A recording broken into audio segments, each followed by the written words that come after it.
अस्सलामुअलैकुम वरहमतुल्लाह नाजरीन, मिली डाइजेस्ट की बिल्कुल नई पेशकश खबरनामा में आपका इस्तकबाल है। मैं आपका मेज़बान मुबारक उमरी। खबरनामा में हम जानेंगे दिन भर की इलाकाई, रियासती और मुल्क की बड़ी खबरें एक वीडियो में। तो आगे बढ़ने से पहले अगर आप चैनल पर नए हैं तो सब्सक्राइब कर लें। खबरों को बरवक्त जानने के लिए बेल आइकन भी प्रेस करें और दूसरों के साथ शेयर करें।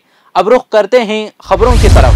गुलबर्गा में मौजूद सेंट्रल यूनिवर्सिटी ऑफ कर्नाटक के कई तलबा ने इल्जाम लगाया है कि यूनिवर्सिटी को चंद फैकल्टी अरकान सियासत खेलते हुए आरएसएस का अड्डा बनाने की कोशिश कर रहे हैं और हर सुबह तलबा के साथ नशिस्तें मुनाकिद कर रहे हैं और यूनिवर्सिटी के कैंपस को जाफरानी रंग में रंगने की कोशिश कर रहे हैं। उन तलबा का कहना है कि कई तलबा यूनिवर्सिटी कैंपस में इस तरह की सरगर्मियों के सख्त मुखालिफ हैं और उन्होंने वाइस चांसलर को 2 महीने पहले एहतिजाजी याददाश्त भी पेश कर दी है।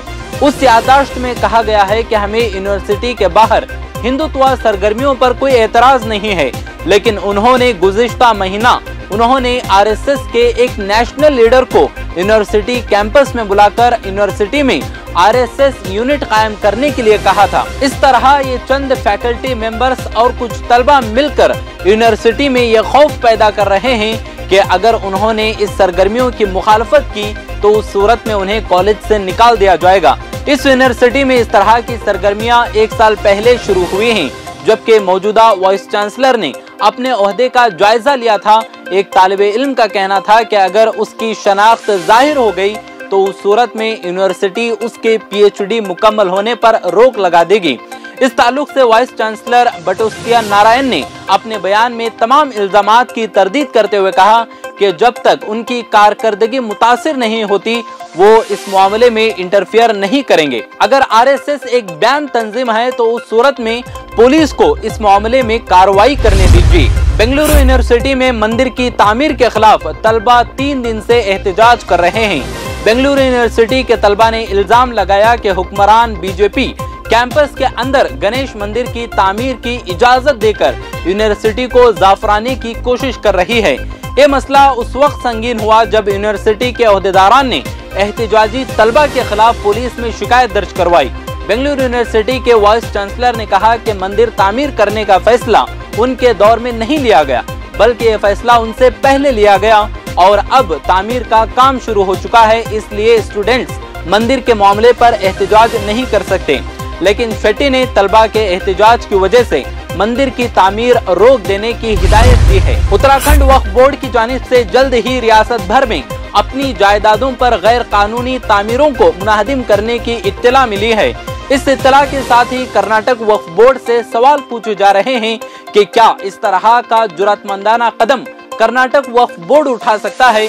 कर्नाटक वक्फ बोर्ड से पूछा जा रहा है कि अगर उत्तराखंड वक्फ बोर्ड बुलडोजर का इस्तेमाल कर सकता है तो कर्नाटक वक्फ बोर्ड क्यों नहीं कर सकता। क्या दोनों रियासतों के अपनी जायदादों के तहफ्फुज के कवानीन अलग अलग हैं। जराये से मिली इत्तला के मुताबिक उत्तराखंड वक्फ बोर्ड के नए सदर शादाब शम्स ने बताया कि उत्तराखंड में 15 लाख करोड़ रुपए की वक्फ अमलाक पर नाजायज कब्जा किया गया है। बोर्ड रियासत भर में वक्फ की जमीनों पर गैर कानूनी तामीरात को हटाने के लिए दरकार बुलडोजर खरीदने या किराए पर लेने के लिए 15 सितंबर को होने वाले अपने इजलास में एक तजवीज पेश करेगा। रियासत के मुख्तलिफ हिस्सों में हजारों एकड़ वक्फ जमीन पर नाजायज कब्जा है। हम अपनी जायदादों को माफिया के चुंगल से आजाद कराना चाहते हैं ताकि उन्हें उन लोगों के लिए कारआमद बनाया जाए जिनके लिए वो वाकई हैं। गैर कानूनी काबिजीन को नोटिस जारी किए जा रहे हैं और अगले हफ्ते किसी भी वक्त क्रैकडाउन शुरू हो जाएगा। महाराष्ट्र में गुज़िश्ता 24 घंटों के दौरान कोरोना वायरस के कुल 701 नए मामले सामने आए हैं और 3 मरीजों की मौत हो गई है। हेल्थ डिपार्टमेंट की जानिब से आज के दिन जारी करदा बुलेटिन के मुताबिक नए केसेस के साथ रियासत में कोरोना मुतासिरीन की तादाद अब बढ़कर 81,10,832 और उस बीमारी से मरने वालों की तादाद बढ़कर 1,48,288 हो गई है। गुज़िश्ता 24 घंटे में 1056 मरीज सेहतियाब हुए। रियासत में सेहतियाबी की शरह 98.08% और अमवात का परसेंटेज 1.82% है। रियासत में फिलहाल 6,220 एक्टिव केसेस हैं। महाराष्ट्र के मराठवाड़ा, कोंकण, विदर्भ और दरमियानी इलाकों में मुसलसल मूसलाधार बारिश से गोदावरी और मान्याड नदियों में सैलाब आ गया है, जबकि औरंगाबाद में 3 औरतें सैलाब में बह गईं। हिंदुस्तानी महकमे मौसमियात के ओहदेदारों ने रियासत के तमाम डिवीजनों में अगले 2 दिनों में ज्यादातर मकामात पर तेज बारिश की पेशनगोई की है। औरंगाबाद में वालाज और तेजगांव इलाकों में नदियों और नहरों में प्रेशर बढ़ गया है और 3 औरतें बह गईं। मौके पर पहुंचे फायर ब्रिगेड ने रेस्क्यू ऑपरेशन शुरू किया और 2 औरतों को बचा लिया गया, जबकि एक अभी तक लापता है। जिला के फोलंबरी तालुके के खामगांव गांव में मूसलाधार बारिश से फसलें बह गईं और कई घरों में पानी दाखिल हो गया।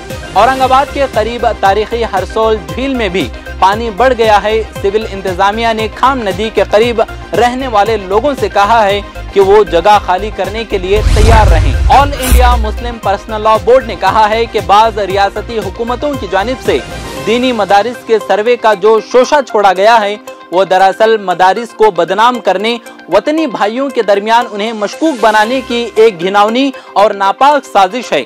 मुस्लिम पर्सनल लॉ बोर्ड के जनरल सेक्रेटरी मौलाना खालिद सैफुल्लाह रहमानी ने कहा कि दीनी मदारिस की एक रोशन तारीख रही है, जहां किरदार साजी और अखलाकी तरबियत का 24 घंटा एहतमाम किया जाता है। उन मदारिस में पढ़ने और पढ़ाने वालों ने कभी दहशतगर्दी और फिरका वाराना मुनाफरत पर मबनी कोई काम नहीं किया। अगरचे बाज दफा हुकूमत ने इस तरह के इल्जामात लगाए, मगर चूंकि ये झूठा इल्जाम था, इसका कोई सबूत नहीं मिला। जंग आज़ादी में मदारिस से निकलने वाले उलमा ने गैर मामूली कुर्बानियां दी और आज़ादी के बाद भी मुल्क के इंतहाई गरीब तबके को तालीम से आरास्ता करने में उन इदारों का नुमाया किरदार रहा है।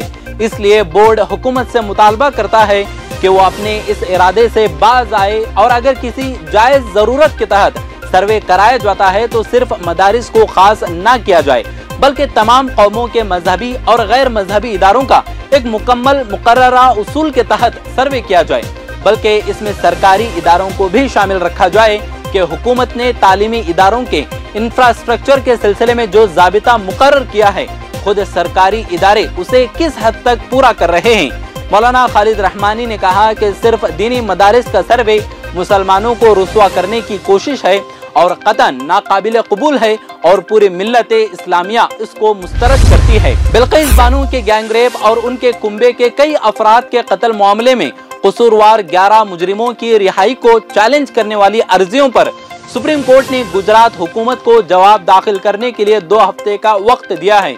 सुप्रीम कोर्ट ने गुजरात सरकार से पूछा कि उन मुजरिमों को रिहाई किस बुनियाद पर दी गई है। साथ ही अदालत ने सरकार को वो तमाम रिकॉर्ड दाखिल करने की हिदायत दी जो कसूरवारों की रिहाई की बुनियाद बने। बेंच ने गुजरात हुकूमत के वकील को भी एक कॉपी देने को कहा। साथ ही बेंच ने कहा कि हमें सिर्फ ये देखना है कि मुजरिमीन की रिहाई के लिए क्या दलाइल इस्तेमाल किए गए और उसमें इंसाफ के अकली दलाइल को ध्यान रखा गया है या नहीं। अदालत ने भी कहा कि हम वो दस्तावेजात भी देखना चाहते हैं जिनके बुनियाद पर रिहाई अमल में आई है। आखिर में नाज़रीन, इस वीडियो के बारे में आपकी क्या राय है, कमेंट्स में हमें ज़रूर आगाह करें। अगर आपको ये पेशकश पसंद आती है तो अपने दोस्तों अहबाब के साथ शेयर करके हमारा हौसला बढ़ाएं।